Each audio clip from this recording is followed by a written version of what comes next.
Does it really make sense to listen to sad music when you're sad? Wouldn't it make you sadder? You'd think it would, but science says otherwise.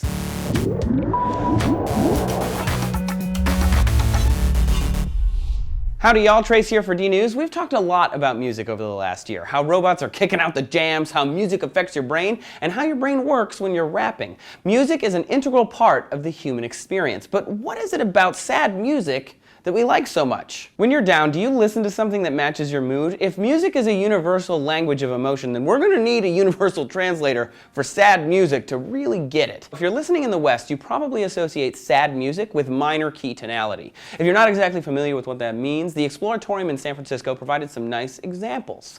So listen to this. Western music has major keys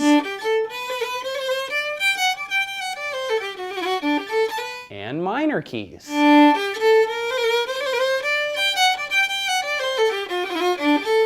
A study in the frontiers of auditory cognitive neuroscience explores music not as entertainment, but as a language, equal or maybe even superior to spoken languages. Their example is newborns. As they're hearing speech for the first time, it's rhythm and vocal performance rather than processing it as language. To nonverbal babies, speech is kind of like music. The question is, what makes us think that music is sad or happy? It's all in the culture, man. We learn as we grow to feel sad when we listen to certain songs. We grow up associating sad cellos with death and violins that are screechy with horror. It's the same with major and minor modes. In other cultures, major and minor modes don't necessarily mean the same thing they do in the West, which is why we need to kind of understand what sad music is before we can specifically study it. Another study in Frontiers of Emotion Science looks specifically at music and sadness. Sadness is described in the study as negative and unpleasant psychology of emotion.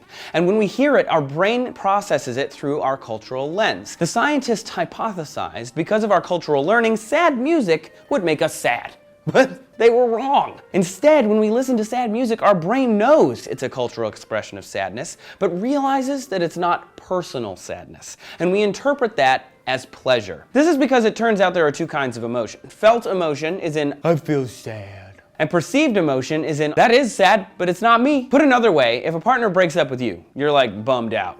Like really bummed out. It is inside of you. You feel it. But when you listen to Otis Redding singing about how sad he is, you actually end up feeling kind of happy. It's tugging at your heartstrings, but your brain makes a distinction. It knows you're not actually sad, and thus you get pleasure from listening to it. Fantastically, this also works when you're actually sad. The music still gives you pleasure and might even help you feel better in the long run. So next time you listen to that emo song because it's a rainy day, relish it, man. Your brain comprehends that you are happy, that you are not actually sad. So what song do you listen to when you're down? Let's make the saddest playlist ever. Share your favorites with us, and we'll see you next time on D-News.